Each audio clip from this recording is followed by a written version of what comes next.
I should have trusted my gut the night we drove to my in-laws' house. Tasha promised her mom's famous pot roast and a peaceful dinner. What I got was an ambush dressed in Pottery Barn. Malcolm opened the door like he was doing me a favor. Lorraine floated in from the kitchen in an apron that said something about wine o'clock. I wore a Target polo, dark jeans, Nikes, the uniform of a man who doesn't need to advertise what's in his accounts. For 30 minutes, we did small talk. Weather, Myrtle Beach, Tasha's marketing job. Then Malcolm hunted blood. "So, Julian," he said, leaning back like a judge. "Tasha says you work in computers?" "Tech," I said. "Startups, equity, some real estate." "Startups," he snorted. "Fancy word for unemployed." Lorraine giggled.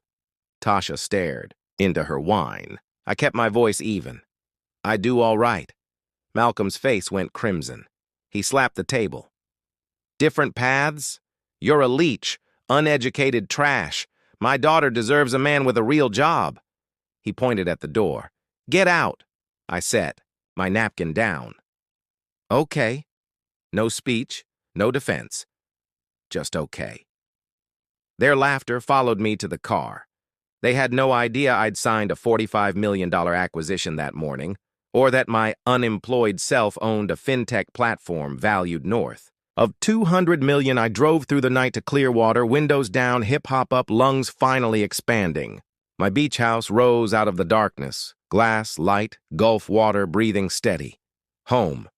Raya, my chief of staff with a Wharton MBA and the instincts of a chess grandmaster, had the next day's investor deck ready. Leo, my private chef, slid a perfect espresso across the counter. Denzel, former military and now head of security, swept the property like a quiet storm. People who see you and handle business.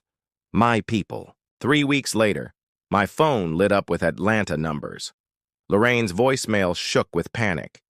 "Julian, honey, family emergency." Then, "Our accounts are frozen." Then, "We made a mistake." Then, Tasha. "Jules, please, they're scared." I ignored them. Empires don't pause for melodrama. The texts kept coming.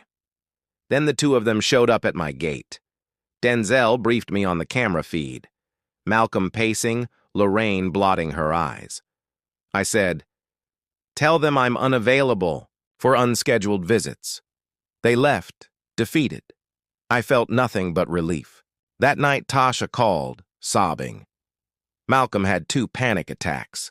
Their savings were gone, the feds sniffing around a Ponzi scheme they'd fallen for.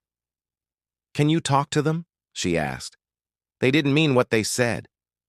"If they weren't broke," I asked, "would they have apologized?" Silence stretched. Finally, "I don't know." She did. "They don't miss me, Tash," I said. "They miss what I can give them." I wished her well, set a boundary, and hung up. The next morning, I wrote a brief email to Malcolm and Lorraine. "I'm sorry for your situation. Financial stress is brutal, but this is the life you told me I didn't deserve. I won't be providing assistance to people who chose cruelty when kindness was free." 2 weeks later, Business Rise Weekly ran a cover. "The Quiet Tech Billionaire. How Julian R. built a $200 platform without the noise." Candid photo on my deck, espresso in hand, laughter caught mid-shot. The piece went viral because it had numbers, not hype. Tasha texted me a screenshot of her family group chat. Lorraine. "He's embarrassing us." Malcolm. "He's just showing off." Tasha. "Or we could be proud. Still no, we're proud of him." They weren't sorry for what they'd done, only for misjudging my net worth. I hosted a small dinner. My real family. Jamal, my first investor. Grace, my mentor with a spine of steel. Myra and Chris from the broke days with pizza and bad movies. Windows open to the Gulf, Leo's food humming, conversation effortless.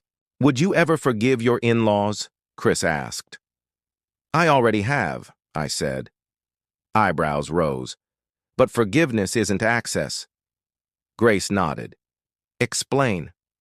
Forgiveness is for me. It clears the poison. Access is for them, and that's earned. They showed me who they are when they thought I was nothing. That version counts. Halfway through dessert, a lawyer called on their behalf about a business loan. I told him they could apply to my lending arm like anyone else. Standard terms, full underwriting. Business is business. A week later, a cream envelope arrived. Lorraine's perfect script. The letter said they were deeply ashamed, scared, and wanted to start over and see the beach house. I fed it to the shredder. You don't call someone trash and then ask for a tour. Another week, another envelope. Different handwriting, blunt. It admitted what the first note tried to avoid. They'd been threatened by not being needed anymore. They hadn't been wrong about my prospects. They'd been wrong about what mattered. No ask, no performance. Just honesty. I wrote back once, clean and final, I forgive you. Not because the apology was perfect, but because carrying anger gave you power over my peace. Forgiveness, however, does not include access. I wished them well and closed the book. 6 months of quiet followed. The platform grew another 30%. I closed on a flagship, sustainable mixed-use project in Miami. The mentorship fund I launched for underestimated founders funded its first cohort. Maria, 22, already had 3 retailers courting her fashion line. Her handwritten card, "Thanks for believing in me when no one else would," meant more than any cover story.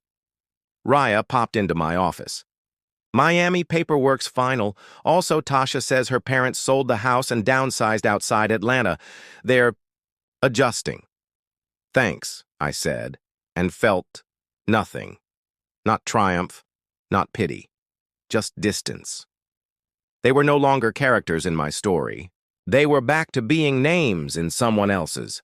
On my deck at sunrise, the Gulf turned to liquid gold. I thought about the kid I used to be, the one who learned that real wealth whispers. I thought about Malcolm slamming his palm beside a plate of overcooked pot roast and about the door I closed without raising my voice. I thought about the difference between being needed and being valued. Here's what I know now. People who cheer only when you win the lottery were never on your team. Boundaries are love notes to your future self. Forgiveness clears your head. Access protects your life. The best revenge isn't success. It's peace. The mentorship applications dinged my inbox. I opened the next proposal and smiled. Somewhere, a kid in a Target polo is about to get a shot. Sure to ask ChatGPT.